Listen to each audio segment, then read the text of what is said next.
sa iyang gingharian.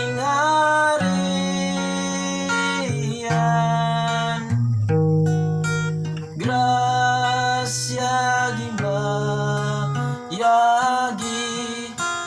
andam, taliwala sa katawan.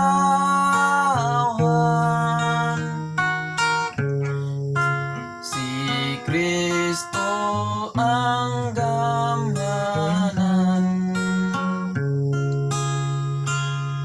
ang pagsulay natapos. Duulang kang Isus,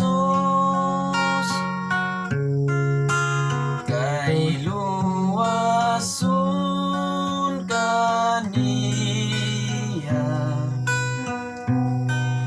sa adlaw sa pagtubos.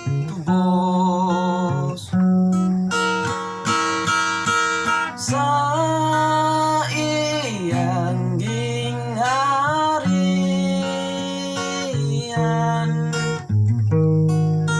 grasyang ibayagi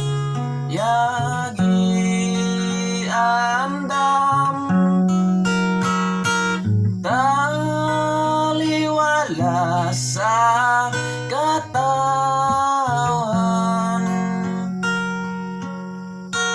Si Kristo ang gamhanan, kang Kristo lang iglesia, ang atong dawaton. Iglesia lawas niya, kita managiusa.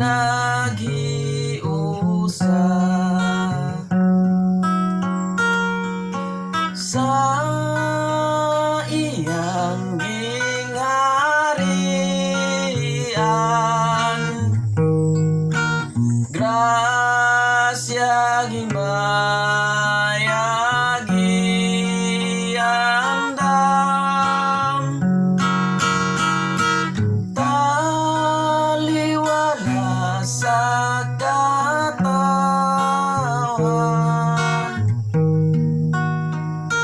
Si Kristo ang gamhanan, ang katawan pilion, daotan ug matarong. Asa kita padulong sa iglesyang luwason. Sa iyang gingharian,